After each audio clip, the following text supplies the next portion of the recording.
Today pa.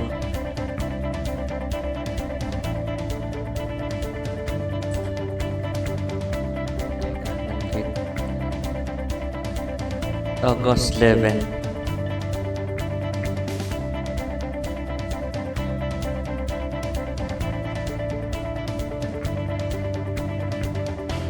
Kung makita topic, anong topic? Make up. Gawa daw kayo ba ano? Sa ibang bansa, meron silang di po ba pag nagkakatagyawan, uso yung, hindi po sa lahat ng ibang bansa, no? Meron mga bansa na uso yung pag nagkatagyawan, pinapaano, sa dermatologist ba tawag? Pinapatanggal.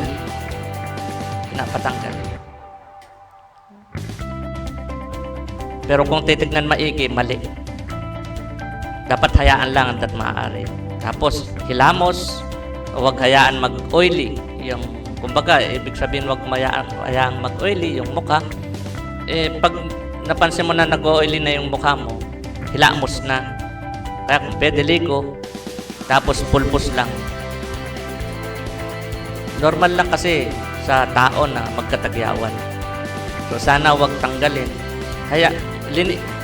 Panatiliin na lang malinis at hindi nag-oily yung mukha. Matatanggal din.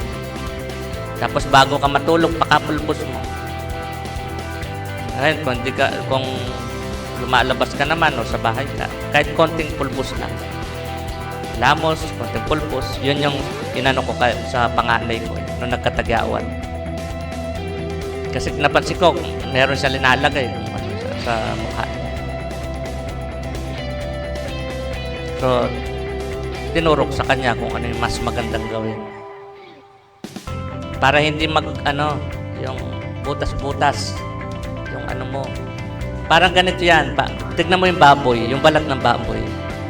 Pag linuto mo yan with oil, tignan mo mangyayari. Parang ganon. Pero di ko pa rin maano kung sigurado kung ganon. Parang lang, no? Kaya pag iwasan mo lang mag-oil. Ulit ko, ibig sabihin, patawad po kung paminsan-minsan merong parang in other sentence. Kumbaga, in-explain maigi na kung minsan mapansin mo, parang inulit lang, ganyan.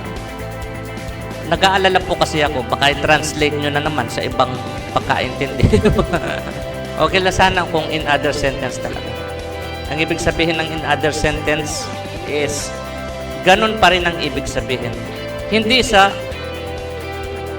kasi marami kang pwede ipasok na pagkaintindi na tugma siya.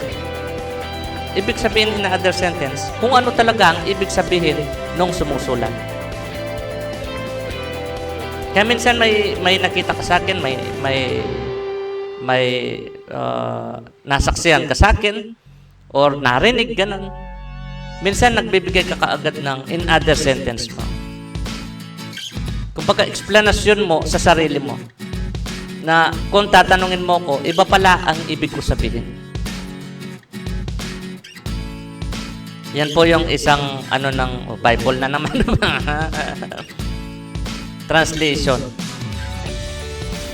So, iba-ibang na yan, pagkaintindi. Kung totoo siya. So, ang isang dahilan nila sa make-up na sa tagyawat, kaya tinatanggal sa ibang bansa. Hindi lahat ng ibang bansa po, no. Merong mga bansa na talagang inaano ng na tinatanggal ng dermatologist po ata 'yon. No? Bakit?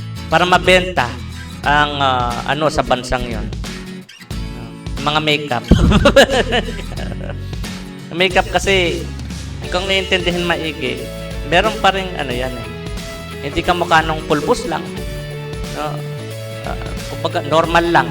Yung Johnson, hindi yung ibang pulbos. Yung ibang pulbos kasi, meron ng may amoy, ganyan. Meron ng mangyayaring hindi ganun ka-okay sa balat mo.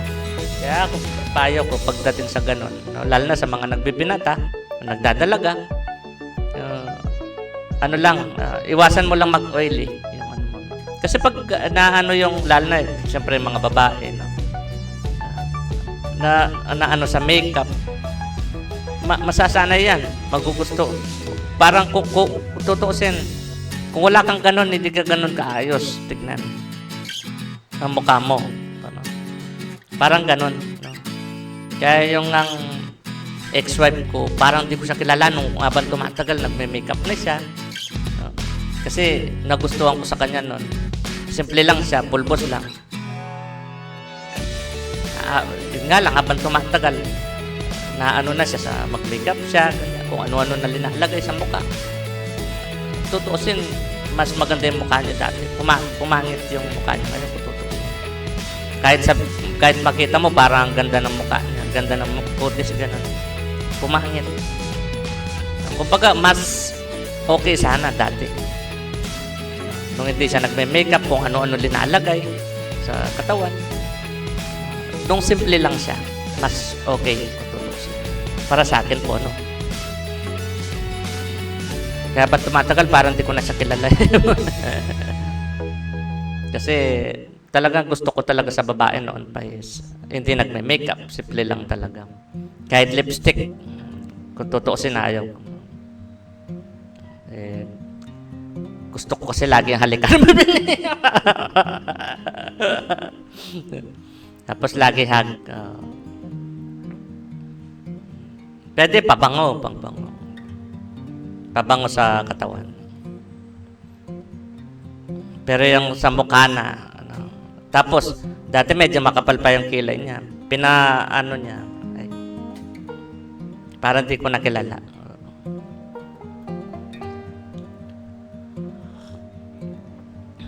Pwede masira yung balat mo sa makeup. Karamihan sa mga nagme-makeup, pag walang makeup, tignan nyo, iba yung ano. Tapos yung iba, merong ano. Kasi kung ano-ano linalagay sa mukha.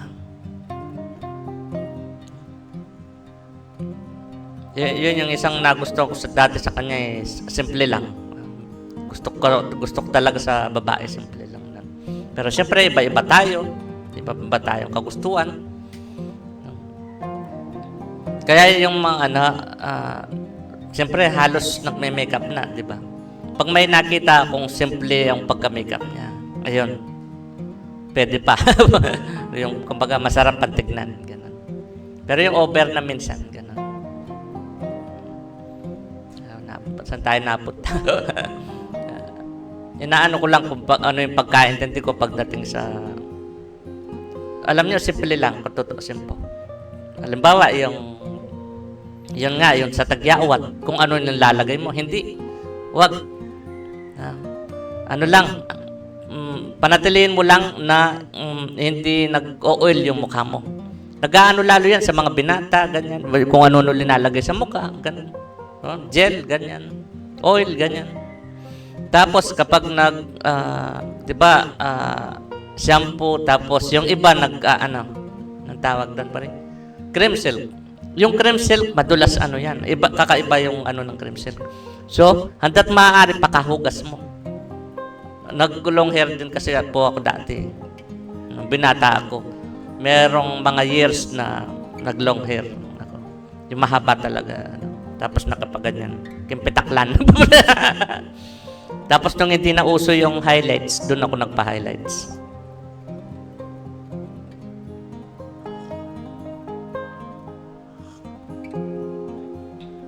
Marami na paraan na kung tutuusin simple lang ang kailangan. Hindi kailangan over kung tutuusin. Although paminsan-minsan over yung action hindi ako. Diba, na-miss kita, ganyan.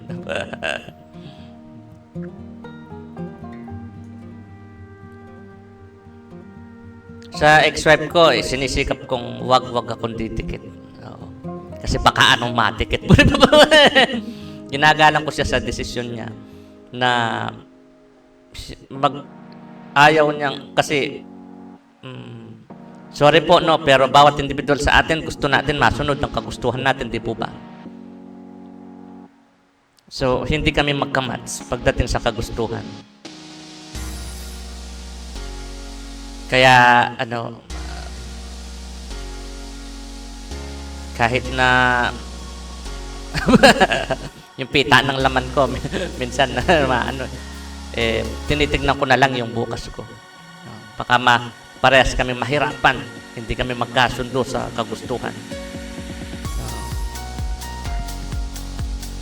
So, may time na ang mahal mo, kailangan kayong maghiwalay. Sabi nga nila, palayaan mo. Palayain, papalayaan. Basta nando sa dalawa. So, kung saan siya masaya, ika nga. Kung sa pagkaintindi mo, mas masaya siya sa'yo, mas magiging masaya siya sa'yo. Kasi, kung magsama kami ulit, malaking posibilidad, baka magbarkada na naman siya ako. Baka maghanap na naman ako ng masisiyahan. Kasi pag ako'y nahihirapan, dahil na yung aura mo, ano, kaya sinamam ako yung yung mama at papa ko, tapos magulang, ay yung mga anak ko, tapos maging si kuya ko, sinisikap ko, gusto ko dito siya sa harapan. Sinisikap ko, gusto ko, bawat nakakasama ko dito, maging masaya at maaari. And then magmahalan. Ang pagmamahal kasi, para sa akin, walang kondisyon dapat. Ang ibig ko sabihin, walang kondisyon, is papunta pa rin sa hindi mo naman siya uutusan. So, sa akin, let's say, na may question na yung iba na, bakit daw sa ex-wife ko, parang gusto ko may kondisyon. Ang ibig ko po sabihin sa walang kondisyon, is, yung may respeto ka sa kanya. May respeto ka sa kanya. Kung ganyan ang desisyon niya, igalang mo. Yung ibig sabihin walang kondisyon, mahal mo pa rin siya. Hindi yung, ano, alimbawa sa amin, bakit may kondisyon ako? Para may kondisyon ako, gusto ko masunod ang gusto ko. Kasi po, ang kagustuhan ko, 100% ako nakakabuti sa amin. Kasi yun yung, ang kagustuhan ko kasi magmahalan palagi. Maging masaya. At kapag may problema, pag-usapan, anong pwedeng fix. Hindi yung puro reklamo. And then, sa tono pa lang kasi ng tao, nahihirapan na ako pag, alam niyo naman siguro po ko yung paghihirap. Pagdating sa tono ng tao. Kasi magreklamo sa ganyan. Tapos yung pag-uusap sa mga anak ko, gusto ko may galang. Para sa akin, ganun yung tumatanda. Nagkakaroon lalo ng respeto yung matanda. Kahit kanino. Para sa akin, ganun po ang pagiging mature. Respeto. Kagustuhan ng kapwa mo na maging masaya siya. And then, kung hindi naman niya ikakapahamak, di po ba okay naman sana?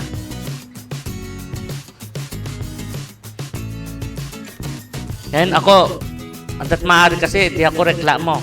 Gusto ko makahanap ng fix sa bawat reklamo.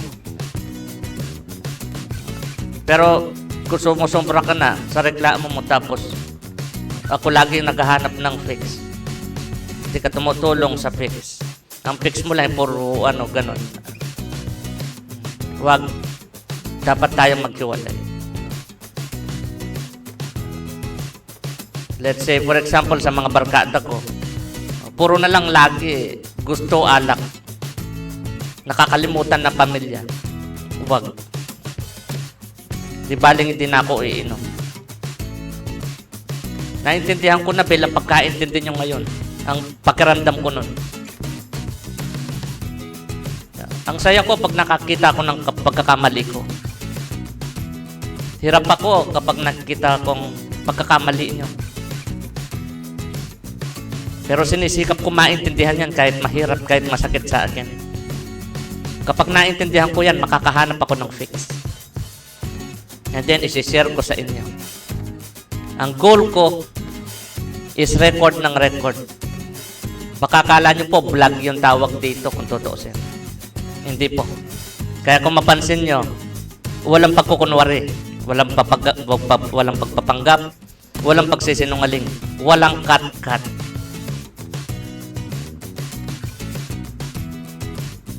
Siguro sa lahat ng video ko, wala man 5 yung nakat. Kasi nakita ko, kasi pinapakinggan ko po yan eh. Kapag meron ako na na sobra naman yun, yung sinabi kong yun, kakat ko. Pero may time na buo, hindi ko na hindi ko na i-upload. Siguro sa lahat ng video ko, may hundreds na siguro. So, sa lahat ng video ko, siguro po na baka magkamali ka po na naman po sa pagkaintindi sa sinabi ko. So, pagkaintindi ko, wala man 5 times. Maximum 5 times na yung may nakat. So, ibig sabihin, majority sa mga video ko, wala pong cut yan. And then, walang script. Although, pwede nyong ipasok ang pagkaintinding script yan. Yung binasa kong, let's say, for example, yun. Keyword, makeup. Gawa bata. Gento.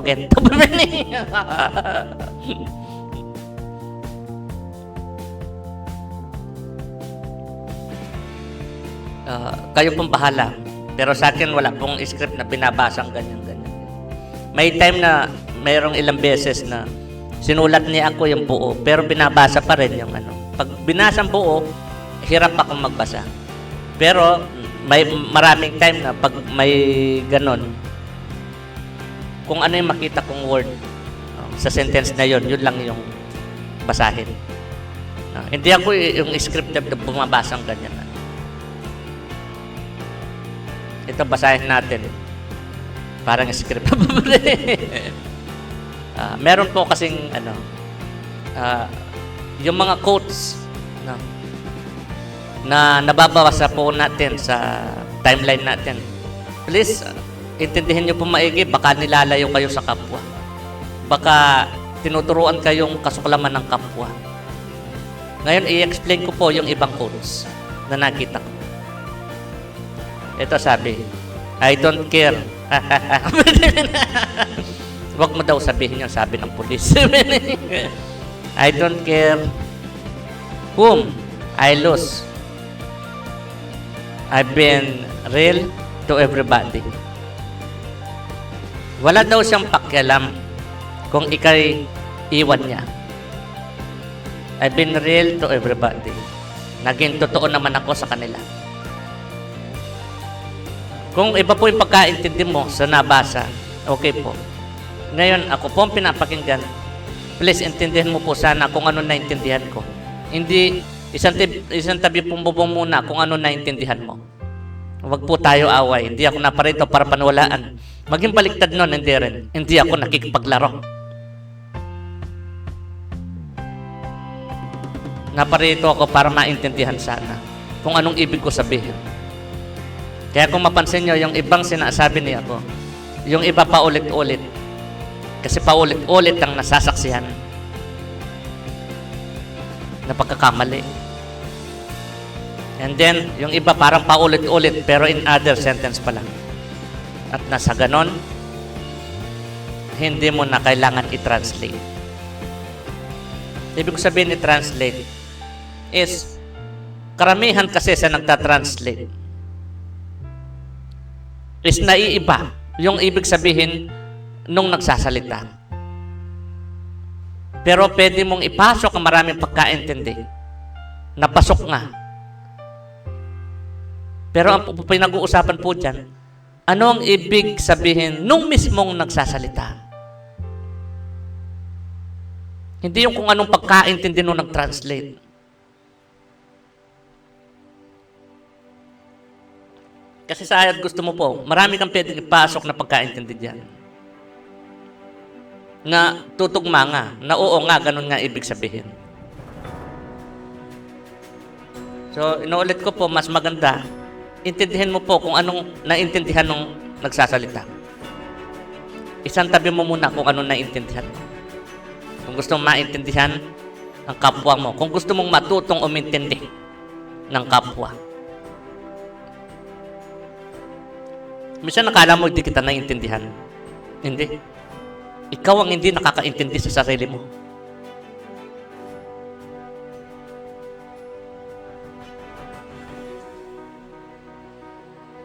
Mahirap akong umintindi, pero wala akong sinabing wala akong naintindihan.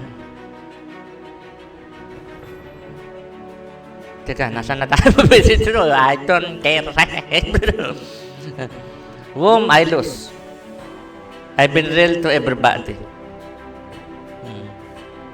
Kaya ka daw niya iniwasan, kahit daw mawala ka sa kanya.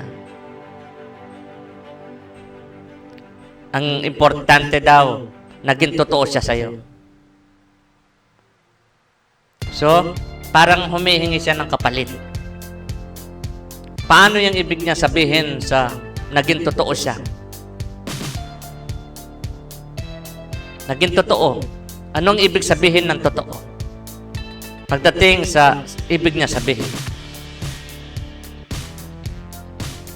Tanggap mo ba na tao ka na meron din pagkakamali? Na paminsan-minsan nakala mo yung naiintindihan mo kapwa mo, hindi pala. Na paminsan-minsan kala mo naiintindihan mo sarili mo, hindi pala. Ikaw pala ang hindi nakakaintindi paminsan-minsan. Paminsan-minsan. Hindi ko po sinabing palagi. Wala pong perpekto.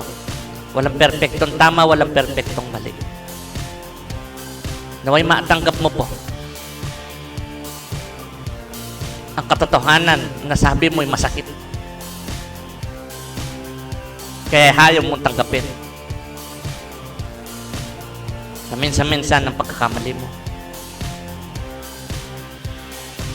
Ayaw mo merong mas mataas sa'yo na kung tutuusin, kung iintindihin natin mataas, yun yung katwiran.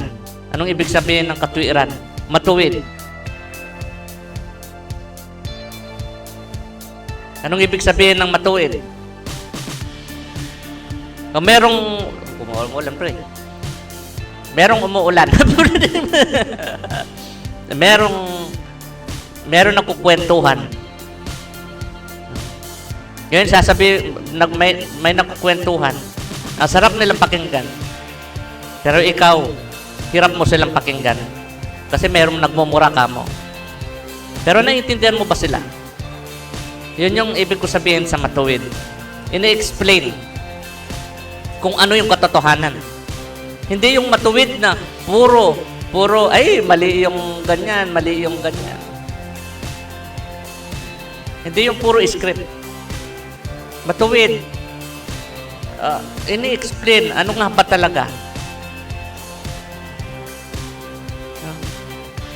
Mahirap kasi, oo, marami kang pwedeng ipasok pagkaintindi, di po ba? Kadalasan hindi mo kayang tanggapin ang pagkaintindi ng iba. Sa naiintindihan nilang pinag-uusapan niyo. Pinagsasabi ko.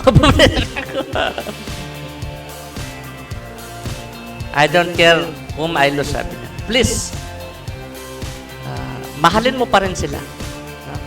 Yung quotes kasing ito, parang parang kala mo'y perfecto siya. I've been real to everybody. Murahin ko tong karunungan na to.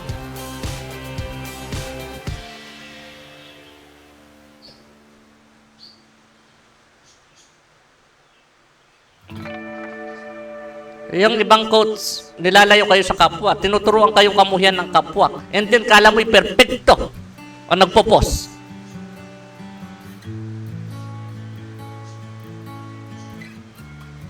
Please, mahalin pa rin kapwa.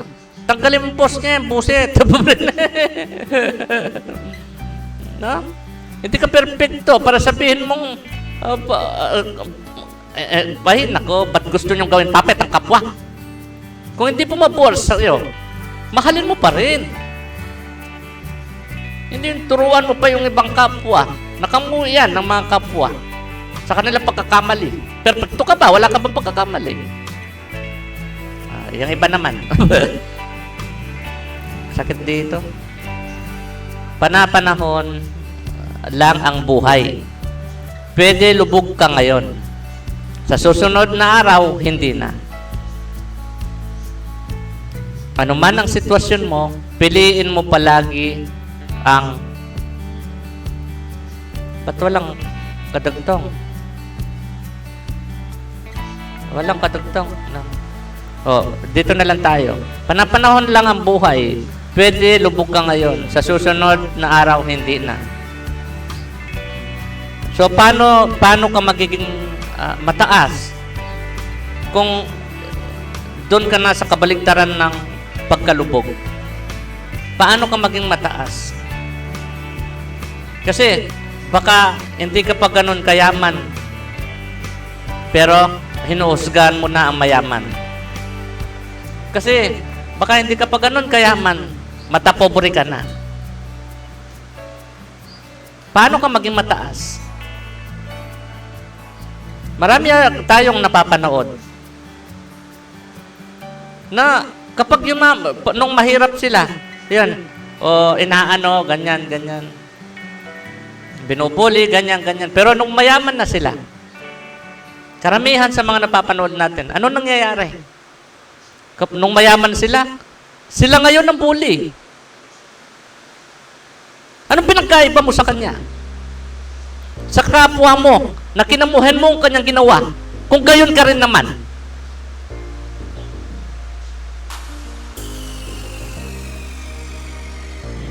Nung si Marimar, pinaano yung putik, may pinakuha sa putik. Ginawa rin niya sa kalaban niya nung siya yumaman. Anong pinakaiba niya doon? Naiintindihan po ba ang mga nasasaksiyan natin? Kayong, ang sarap ng pakiramdam nyo, ang bida nananakit. Anong pinakaiba niya sa mga kalaban? Tatampo na naman siya to.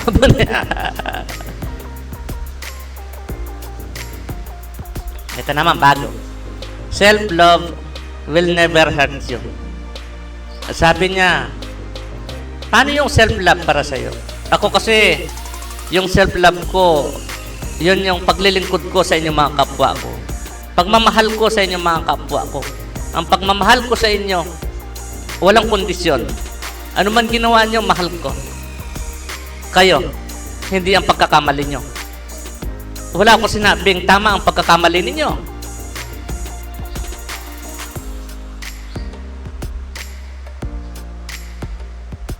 Hindi porket sinasabi ko, no, na walang kondisyon ng pagmamahal ko sa iyo. Yung ibig ba sabihin nun ano yung tugtog na yan? Ang ibig bang sabihin nun, sinasabi ko ba sa'yo na okay lang ang pagkakamali mo? Hindi.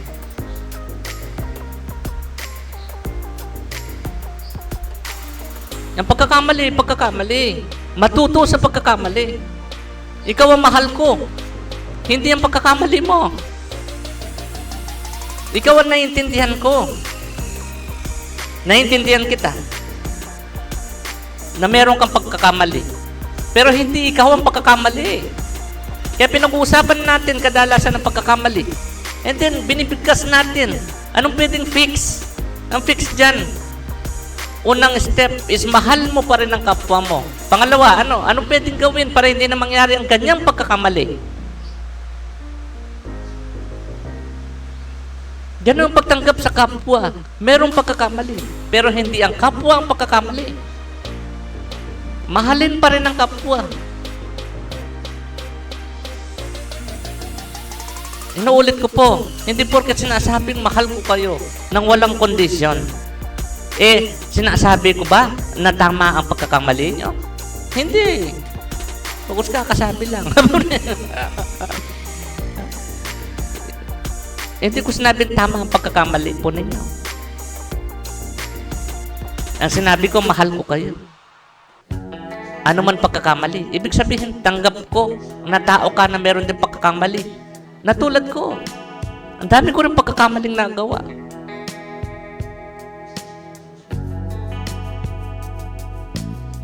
Baka mas marami pa akong pagkakamaling nagawa sa iyo. Nanggaling na ako rehab. Kasi sabi nila, namurit na yata daw si ako.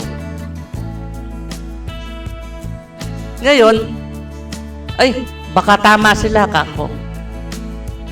Pinilit ko si mama ko, magparehab ako. Baka tama sila.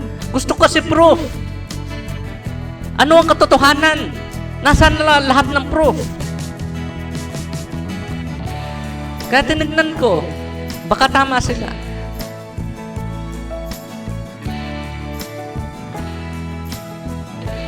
Kaya ako nagparehab.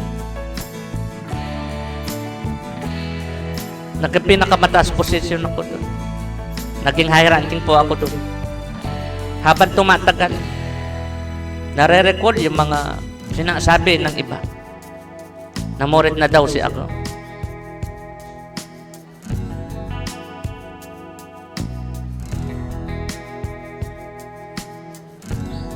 Ang mga ginawa, ang mga nagawa, ang mga nasaksiyan ng mga kapwa ko sa akin, meron pong koneksyon.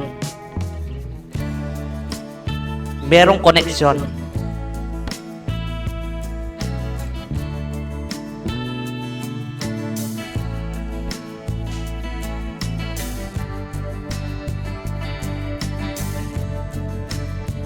Sorry sa nakita ko pong conclusion. Kayo pala ang murit. Nag-aarti-artistahan. Pumipili ng script and then pinaninindigan ng script. Hindi iniintindi yung script, baka mali. Tanungin nyo man si Cardo Dalisay. Tanungin nyo man yung bida. Di ba ganun kayo? Excuse sa pagkakamali. Exciting ba pag nakakapanakit siya? Nagpapalakas ka ba? Nagpapalakas ka ba? Para liitin mo, maliit ka lalo. Maliit lalo ang tingin mo sa kapwa mo? Ganun ka ba nagpapalakas?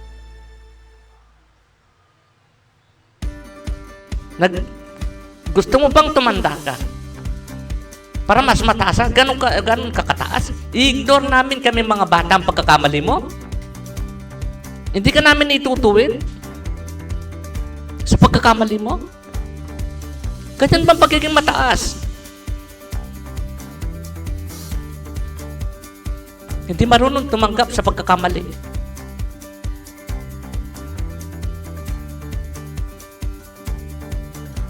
Kapag tumaliwas sa kanyang script, kalaban ka agad. Ganyan pa pagiging mataas. Hindi ka pa perpekto dito sa mundo. Ganyan ka na sa kapwa. Kinakalaban mo, kapwa. Ganyan ka na magmataas sa kapwa. Ako nagmamataas ako sa karunungan. Hindi sa inyong mga kapwa ako. Mahal ko kayong mga kapwa ko. Pero wag niyo akong pilitin na mahalin ko ang pagkakamali niyo. Maghahanap ng fix. Kahit masakit sa akin, pasukin yan. Papasukin ko. Masarap yan. Pwede hindi mo naman. Ibang pumasok. Kahit masakit sa akin, pinasok ko. At papasukin ko, papaksukin ang pagkakamali niyo. Para parehas tayong maraming pagkakamali. Akala niya, no, John, baka mas marami pa akong pagkakamali na gawa kaysa sa inyo. Hindi mabubura yun. Sa isip ko nga nun, marami akong oras ko na nababalikan ko. Pero hindi ko nakukontrol ang physical ko. Ang naganap ay naganap. Hindi mo mababago ang nangyari.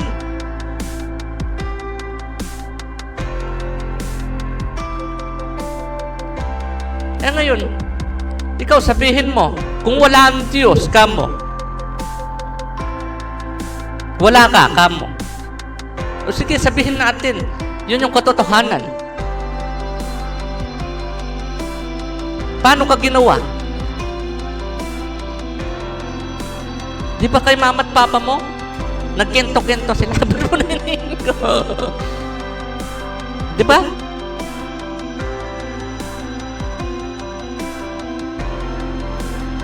Yun yung nangyari. Hindi mo na pwedeng balikan.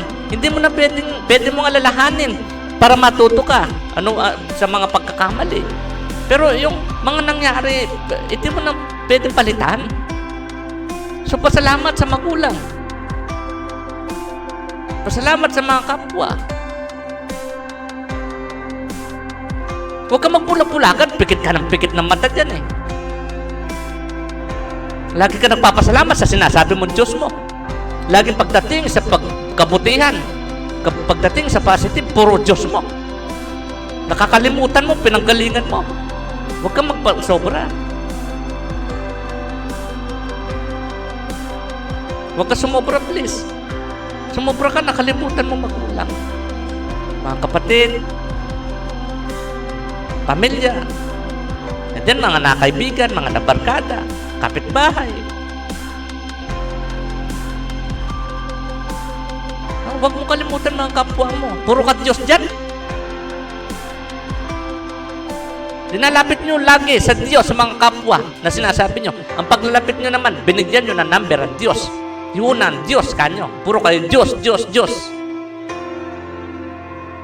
Pagdating sa negative naman, nausapin, ang mga kapwa, ganyan. Ang mga kapwa, ganyan. Dilalapit nyo sa Diyos, dilalayo naman sa kapwa. Kasi sinasali nyo sa number ang Diyos nyo. Nilalang nyo ang Diyos nyo. Wala naman literal na Diyos. Patawad po sa katotohanan. Di ba lahat ng tao gusto malaman ng katotohanan? Ang mga sinasabi mo ay mga option lamang yan. Ngayon, kung tuturin mong option yung sinabi ko, okay.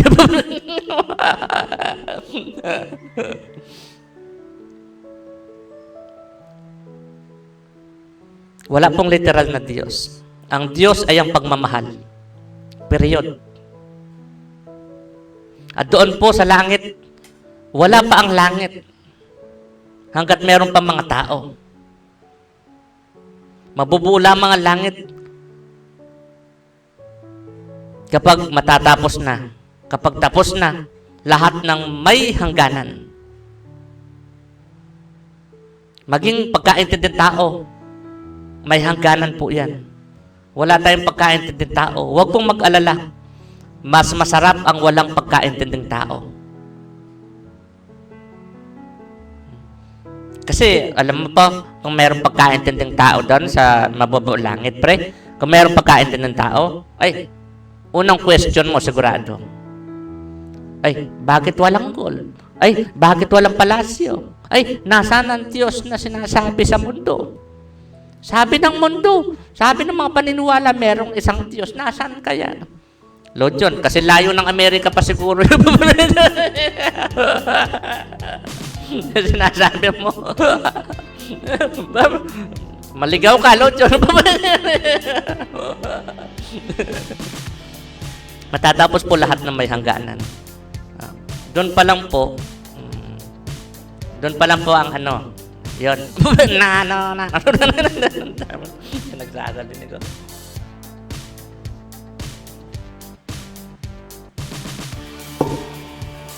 I-explain ko lang po. Sasabihin ko lang po kung yung naganap. Nabuo ang tao. Nagsama.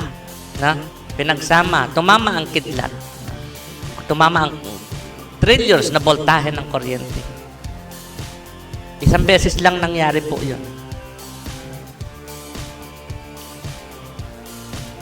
Tumama sa tubig alat sa dagat. Doon nabuo yung mga cell. Ganon tayo nabuo. Tapos yung iba napunta sa dalampasigan. Doon yung totoong evolution na tinatawag.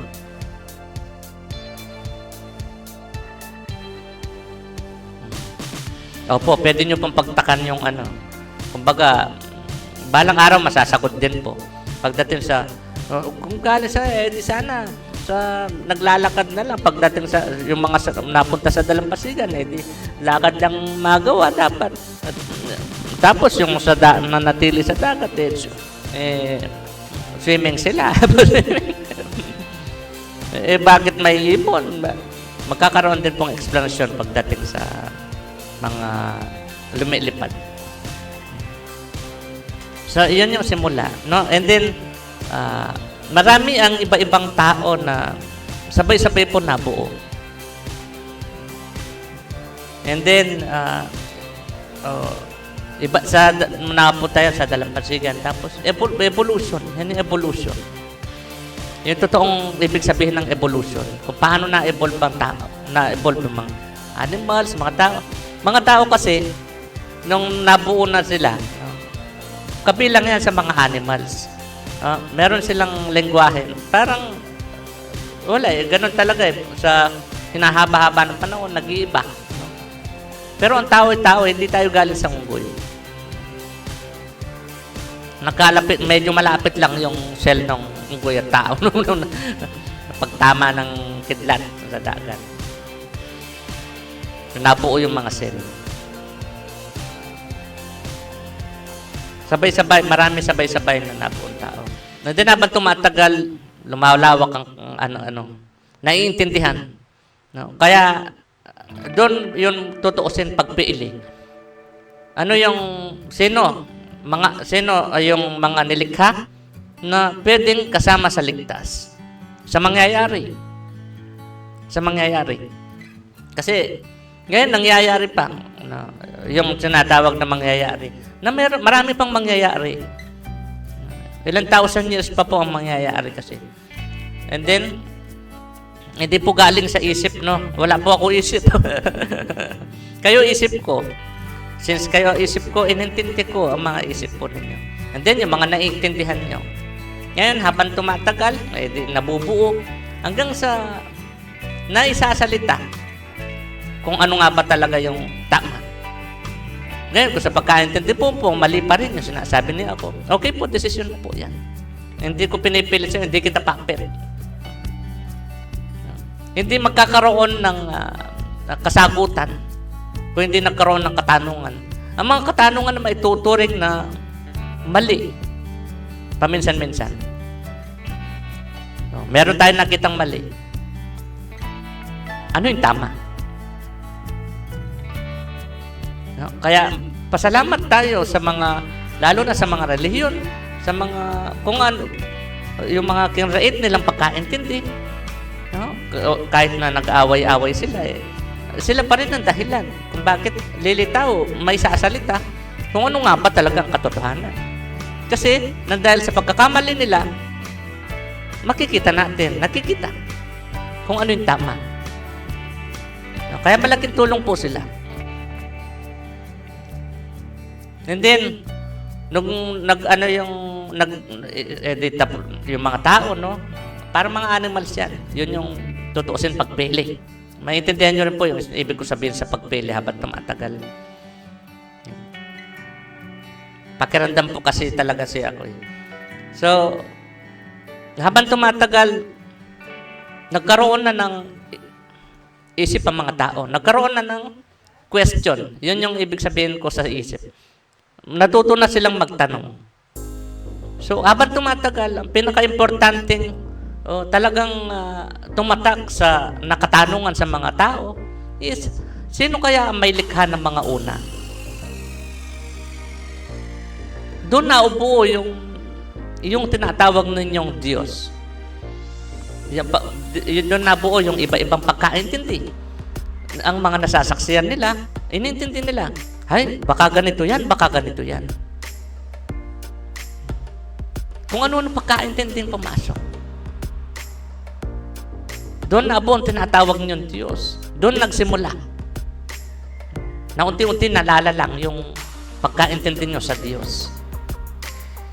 Inuulit ko po, wala pong literal na Diyos. Yun po yung tamang kasagutan. Kaya please, huwag na kayong mag-away.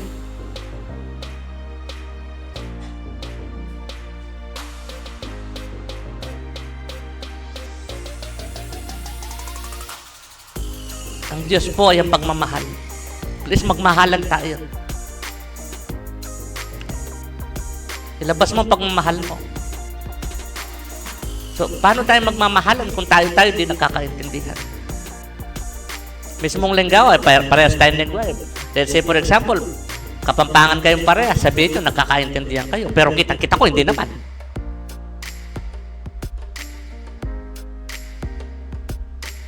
Mismo lingwahe. May pagsisinungaling, may kasinungalingan ako nakikita. Sabihin, nagkakaintindihan, di man. Nag-aaway pa rin halos. Nung nakita ko, naintindihan ko yung mga sinasabi nyo, mali, masama, kasalanan, negative. Ang hirap. Namo-oret siya ka.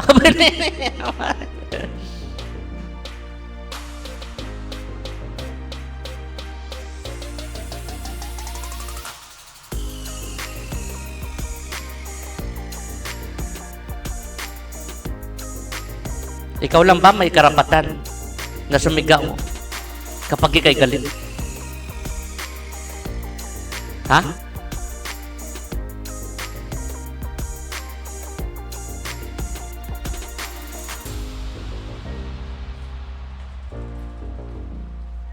Doon nagsimula yung hindi ko na nakakausap ang Diyos. Hindi ko na,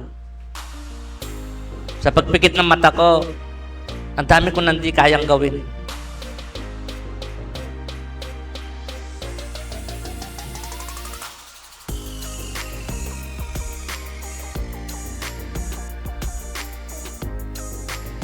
Please, tanggapin po ang katotohanan na hindi lang ikaw ang tao sa buong mundo na kailangan kong pakinggan.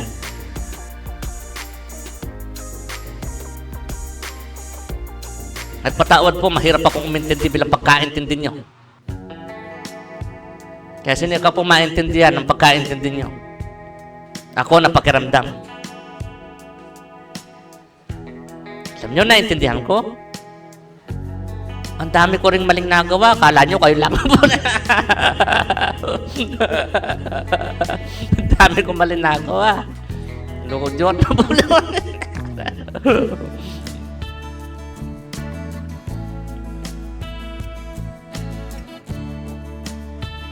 Teka, mag-50 minutes na.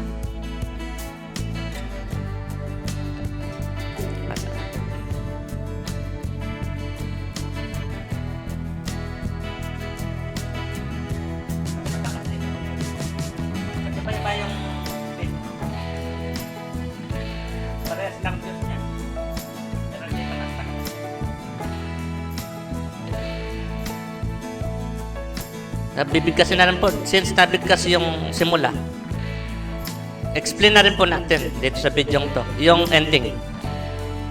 Ang ending po kasi, marami pa po kasi mangyayari. Ilang 1,000 years pa mangyayari. No. And then, ayun, aabot ulit ng 1,000 years sa mga tao. Ang buhay ng mga tao. Pero matagal pa pong panahon yun. No? Hindi na kasi kumain, pinili ng mga tao. Tinitignan po natin yung future. No? Pinili ng mga tao na hindi na kumain ng karne, maging isda. Ay, kahit di ka na po kumain ng karne ngayon, tsaka isda. Kahit puro gulay ka ngayon, hindi po mangyayari sa'yo, no? Yung 1,000 years, no? Kasi po, depende yan sa mga ninuno natin. Sino ang mga unang kumain ng karne sa mga ninuno natin? Di ba sobrang layo po? Sobrang layo. Kaya sobrang layo pa po yun na mangyayari. So, ibig ko sabihin po, unti-unti yan. Unti-unti ang mangyayaring ganun. And then, haba ulit ang buhay ng mga tao. And then habang tumatagal, umaabot na ng 1,000 years sa mga buhay ng mga tao. Talaga nagmamahalan ng mga tao. And then hanggang since sapat na yung saya at sarap na nararamdaman sa bawat individual, ayaw na nila ng sex. Doon unti-unti maubos ang mga tao.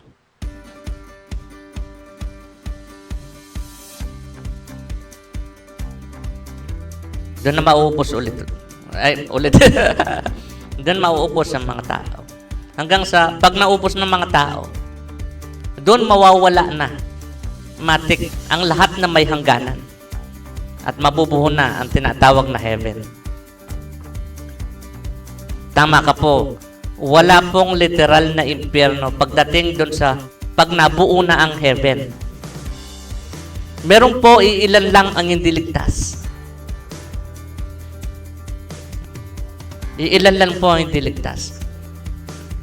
Maging kriminal po na sinasabi ninyo, marami din po ligtas sa kanila.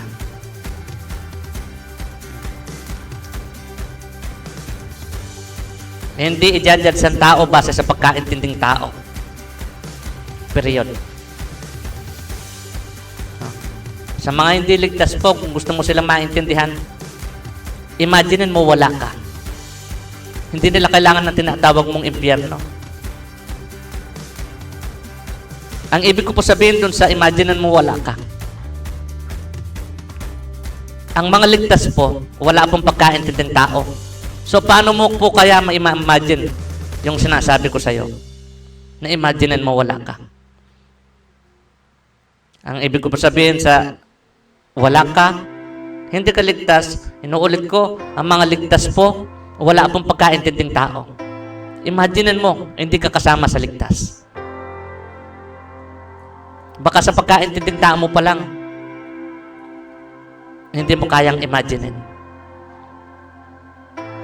Hindi lahat po kayang, hindi lahat kayang pasukin ng pagkaintinding tao.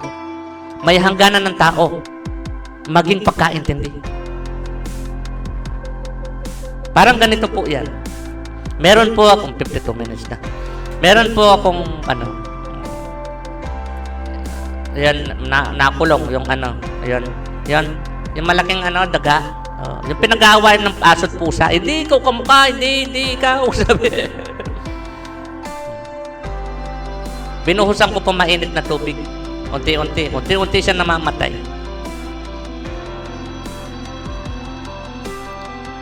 Sa oras na yon, wala akong naintindihan na naaawa. Wala akong naintindihan na hindi ako naawa. Naulit ko, wala akong naintindihan na hindi ako naaawa. Wala akong naintindihan na naaawa ako. Paano mo po i-explain sa pagkaintinding tao yon? Nakadalasan ng kasagutan pag di nyo kayang i-explain, sinasabi nyo is imposible. Tapos ilang beses ko na rin sinabi na hindi ko na kayang mag-pray. Hindi ko na kaya sa utak.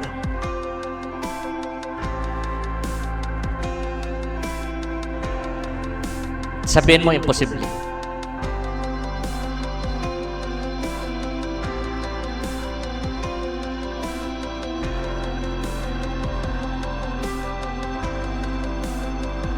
Anong ibig mo po sabihin sa imposible?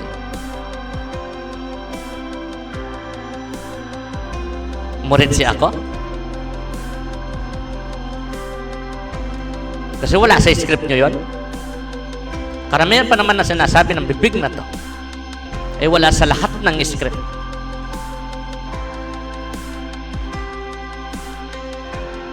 Inuulit ko po, ang tinatawag na kasalanan, ang ibig sabihin po nun, pagkakamali. Yun yung totoong ibig sabihin nun. Ang totoong ibig sabihin ng impyerno, kahirapan, paghihirap, kapigatian. Yun po mga totoong ibig sabihin ng mga yun. Kantoro, ini-explain lalo ang paghihirap, ibig sabihin mas lalong mahirap. Sige po, kung taluwas man po ang pagkaintindi mo sa mga sinabi ko, okay lang po. Hindi natin po kailangan mag-away. Hindi po ako naparito para paniwalaan. At maging baliktad nun, hindi rin. Paano kaya ma-explain ng pagdating sa pagpaniniwala ng pagkaintindi ng tao na sinasabi kong hindi ako naparito para paniwalaan at maging baliktad nun, hindi rin. Paano i-explain ng tao yun? Muritsi ako? Sino pong nagmumurit-muritan? Feeling, nasa pelikula, nag-aarti-artistahan. Dapat daw magaling manakitang bida. Kung ano daw ay tinanim, siya rin ang aanihin. Pero sabi ng talino nyo, ang dapat ipasok doon, kapag binato ka ng bato, batuhin mo ng tinapay. Kapag binato ka ng tinapay, batuhin mo daw ng palaman. Ay.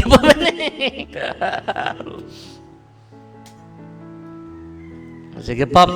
There hath no temptation taken you that such as common to man, but God is faithful, who will suffer to be tempted of, that ye are able to do the temptation of some able to escape, that ye may be able to bear it. For which cause I will suffer these things, nevertheless I am in the same. For I know by belief within and persuaded that he is able to keep that which I committed unto him against that day. Yet do I walk through the valley of the shadow of death, I will fear no evil, for thou art with me. Thy right and thy staff comfort me, thou preparest the table before me in the presence of my enemies. Thou knowest my head, all my camera and over. Surely goodness and mercy shall follow me all the days of my life, and I will dwell into the house of the Lord forever. Follow me. Doon ka rin po, please. Sige po, love you po. Sana po, love mo rin po kami.